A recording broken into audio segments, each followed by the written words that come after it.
So today we're going to talk to you about this wonderful winter landscape and some of the wildlife we've been seeing in the last few days. Some of the wildlife will be really familiar to you if you watch the channel, but we're just going to show you some extra shots of what we've been capturing. So this is some drone footage taken the other day on a slightly duller day. It's absolutely beautiful blue sky today, but you can see this is approaching Thixendale. You can see Thixendale where we live, just up on the top of the screen there, just coming into sight now, below that little wood. So it gives you a sense of the landscape where we live, and it's absolutely stunning up here. And when it snows, we've got these flatter arable fields, and then these dramatic valleys, beautiful valleys. So yeah, this is Thixendale coming into sight there. Yeah, so rustling a lot. Oh yeah. Will's got a new jacket and he's like rustling away. Let's have a look at Chester, shall we? Yeah, let's look at Chester. And this is Chester inside his enclosure, and when we get rid of this colder weather, I think we're going to be letting him out. We've had tremendously wet weather here over the winter, but this is snow, and it's quite incredible how deep the snow is in there in his enclosure now. But he seems to love it. We don't see him every day because there's a whole pile of roots at the back there, and sometimes he's just scrambling around in there. And yeah, fabulous to see him exploring his enclosure there. Let's go to the feeding post. Yes, this is the feeding post on a really cold, snowy day, and this is just showing all of the snow coming in. And we've had some really sort of heavy snow flurries here that keep coming. And this is Mr. Kess coming in. Absolutely great to see him in these conditions. Beautiful shot there of Mr. Kess coming in.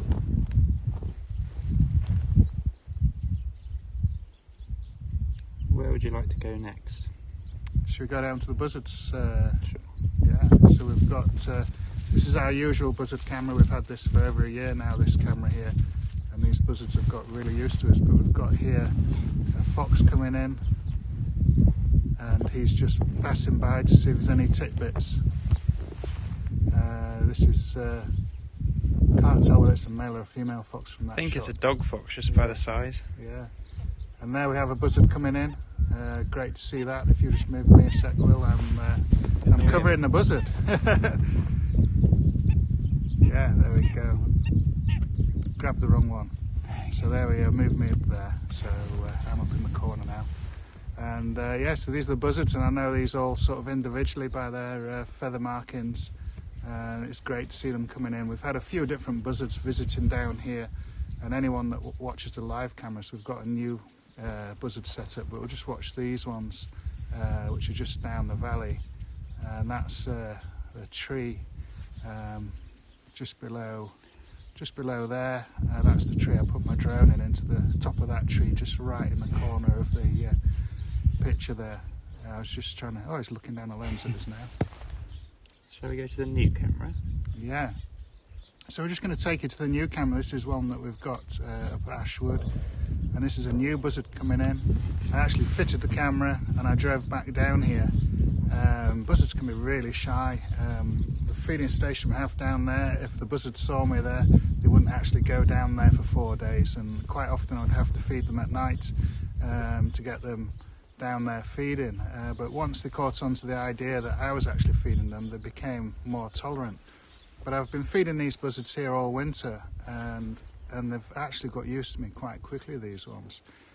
So we fitted the camera, came back down here, and within half an hour we had a buzzard on that camera, barely even looking at the camera lens or noticing the camera, which is great to see.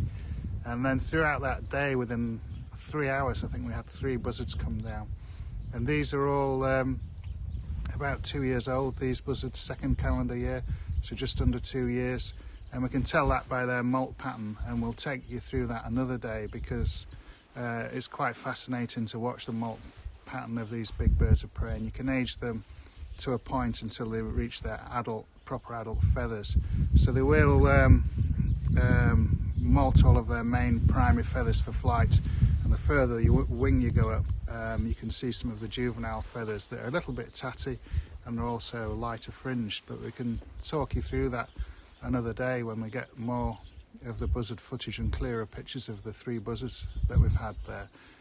Because it is an interesting thing that we can actually age these birds. We've never seen them before. First time we see them on camera, I can tell how old they are, and they're absolutely stunning there.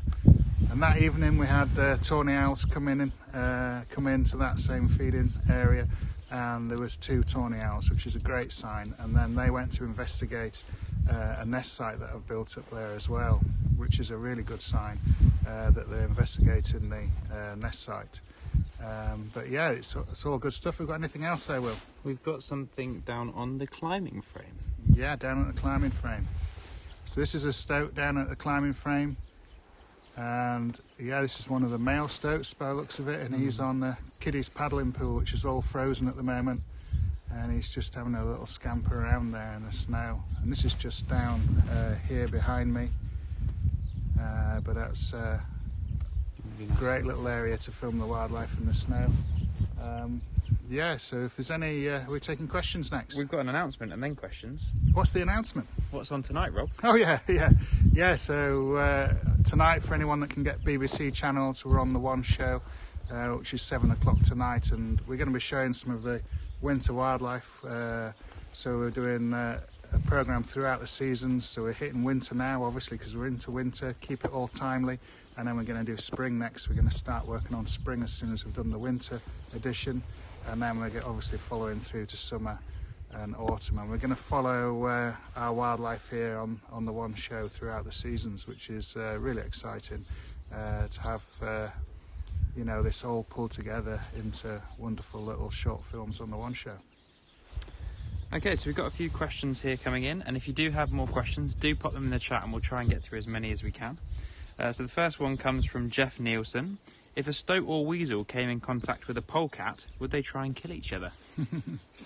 Yeah, I think it's very interesting with all predators. It's not just the mustelids, but all predators have a knack of trying to control the smaller species that are competing with them. So for instance, even from foxes, so a fox can sometimes predate pine martens. Pine martens can predate maybe even polecats, certainly stoats, certainly weasels, and there's this pecking order throughout all predators, whether they're owls, tawny owls here. They've taken little owls before at the bottom of the valley. We've seen them obviously attack the barn owls, but they're slightly more evenly matched, whereas a little owl literally just becomes dinner for the tawny owls here. It's a tough world out there, even for the predators, because they do compete against each other. Can Jenny, I just come a bit closer, Will? Maybe just we've got a little bit of wind out here today. Bring that a bit closer to you. Yeah. Jenny Comerford, who's one of our Facebook supporters, asks, Chester seems to be enjoying the snow, but is he lonely having no siblings to play with? And do you feed him?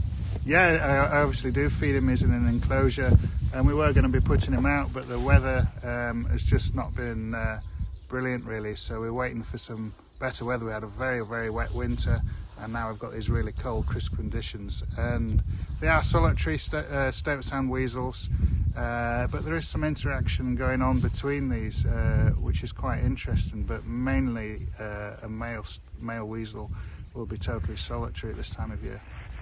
That's great. Next question is, how old is Chester and what does he eat? So he eats pretty much the same as the other guys here, so he gets fed bits of rabbit and Dale chicks and some mice, and he was from this summer, so he'll be last summer he'll be about 7-8 months old, so yeah. What do the stoats eat when it's cold and snowy? Do they change their diet or do they store food? Yeah, all mustelids store food, so they cache food, so if they catch a surplus of food. But in this sort of environment where we live here, they're mainly catching voles, field voles, the same as the owls. And I obviously supplementary feed them here on the wall. so they do get some extra food from me. So they get rabbit, squirrels sometimes, and day-old chicken chicks. So Carol Williams also asks, how's the tawny eggs doing? Oh, the tawny owl's eggs will be the warmest thing out here today. There was reports last night of it being -13 in the village last night, and it was certainly cold here. We're a bit higher up, so we're a few degrees warmer here, but it was really, really cold here last night. And obviously we also the eggs are doing fine. They're, Yeah. they're under Luna. If they stay under Luna, there's no problem. And we have got a new video out about the tawny owl, so if you'd like to check that out, that's on YouTube, and I believe it'll be on the other social media soon. Yeah, that's new out just literally this morning, isn't it? Literally today. What's it called, Will? It's Tawny, I think it's Bomber and Luna's story so far. Yeah. So we've just been putting that together. Well, Will has. So so we've been filming that over the period since she laid, and it's a great little story, that one. Ellen Davey asks, in sub-zero temperatures, how do the animals keep warm and not freeze when they sleep? It's just magic. I mean, I've been out here in all conditions, and I need to put lots and lots of layers on. It's absolutely glorious just now. But when you're out staying really still in these conditions, filming and photographing, I've actually got boots on here that are proof to -90. They're the same boots Serenal Fines wears, and so yeah, bathing boots from Canada are amazing things, and my feet are proper cozy. But wildlife, it's just absolutely magic how it copes. They need extra food, and then they actually find getting food harder. So the owls, they'll be finding it harder to hunt. So if you watch the live cameras on the night, the food I put out, it can get very busy here with the barn owls coming in for the tidbits that are put out for the food. So yeah, these conditions are tough, and especially for like little owls. We've got a pair of little owls over in the distance there, and I'm actually supplementary feeding them as well, because I'm just finishing off putting a nest box together in the workshop, and I don't want to lose those little owls, so I'm taking food up for them, and I've got them feeding, which is great. So it'll keep them nice and safe and into breeding condition, because we've had the snow. We've had it for a week now, Will, the snow, more or less. Yeah, round about. Yeah, and there's no sign of it shifting, you see. So little owls, they will catch voles, but quite often they're eating a lot of earthworms and insects, which are completely covered now in this snow. So the only choice they've got is to catch voles, and maybe, if they're lucky, some small birds. So Colin Bird is asking, when you see animals, he's talking about his cats and dogs, when we see animals frolic in there and play in the snow, are they actually enjoying themselves, or are we anthropomorphizing them? No, of course they're enjoying themselves. Have you seen the stoats? I mean, they're having so much fun. I mean, they go on the kids' climbing frame, they're on the trampoline. A stoat went on the massive children's trampoline the other day, and it was covered in sledging marks and where it'd been bouncing around. It was having a whale of a time. If we take our dogs out and they see the snow and they get excited, they run around, they're clearly enjoying themselves. And it's exactly the same for the wildlife. Why can't wild animals have fun? So that's all the questions we've got time for. We have our announcement just again from Rob, if you like. Yeah, so this evening, 7 o'clock, BBC One on the One Show. So we're doing a short film, just short of 5 minutes, on the winter wildlife, and some of the species you're going to be looking at will be very familiar to you. So it's our wildlife here. We're obviously in lockdown. So I've stayed tight to this area, haven't travelled anywhere, so it's our wildlife in the garden that we've been watching and following their stories. So thanks everyone for watching, and we shall join you next Tuesday, and if you can get tuned into the One Show tonight, do. It's a great little film.